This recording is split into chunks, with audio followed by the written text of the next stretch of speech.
जय जय श्री राम। आप सभी को बंधुओं, एक बार एक राजा और उसका सिपाही जंगल में आग खेत के लिए जाते हैं। तभी देखते देखते जो राजा है वह कुछ आगे निकल जाता है और एक शिकारी उस पर हमला कर देता है। राजा को चोट आ जाती है और सिपाही बोलता है कि प्रभु जो होता है अच्छे के लिए होता है। तब जो राजा होता है उसने कहा कि तुम मूर्ख हो, तुम पागल हो, ये बताओ मेरे चोट आ गई, इसमें मेरी क्या अच्छाई थी।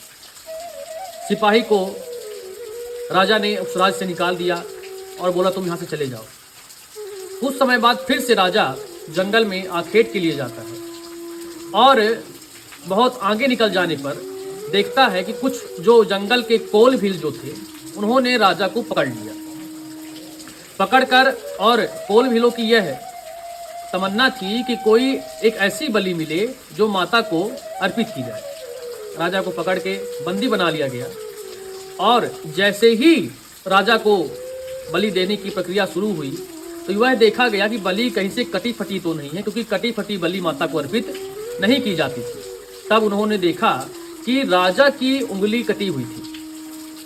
तब उसको राजा को वहां से हटा दिया गया कि इस बलि को हम माता को अर्पित नहीं कर सकते। राजा अपने घर आता है और विचार करता है कि उस दिन सिपाही ने हमसे ये कहा था कि जो होता है अच्छे के लिए होता है। सिपाही को बुलाया, बोला कि तुम्हारे कारण आज मेरी जान बच गई। तुमने उस दिन बोला था कि जो होता है अच्छे के लिए होता है, परंतु ये बताओ तुम्हारी इसमें क्या अच्छाई थी। हमने तुमको राज्य से निकाल दिया, तुम्हारी तनख्वाह कटी, तुम्हारी बदनामी हुई। सिपाही ने कहा कि प्रभु आज आपके साथ मैं भी जंगल को जाता और आपकी उंगली कटी हुई थी तो आप तो बच जाते, परंतु मुझे बलि चढ़ा दी जाती। तो इस कहानी से हमें यह पता चलता है कि भगवान जो करते हैं हमारे साथ अच्छे के लिए करते हैं। आज नहीं तो कल, कल नहीं तो कुछ साल बाद उसका फल हमें जरूर प्राप्त होगा।